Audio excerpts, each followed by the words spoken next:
каждом поселении Якутии могут появиться независимые агрономы. Реализацию законопроекта о развитии сельского хозяйства в Якутии обсудили сегодня на совещании при главе республики.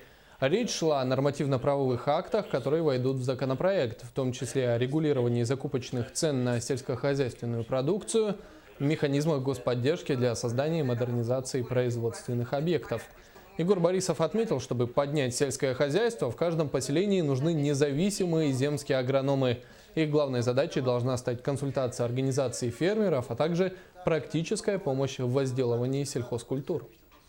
Например, далеко возьмем. Есть фермерское хозяйство Васильева. Она агроном по специальности. Она вручную сеет, вручную занимается, получает урожай больше, чем хозяйство, которое имеет комбайны, технологии и так далее. Потому что она специалист. А там агроном есть, который ничего не владеет. Она плоти агроном. И вот она получает, то есть специалист решает все.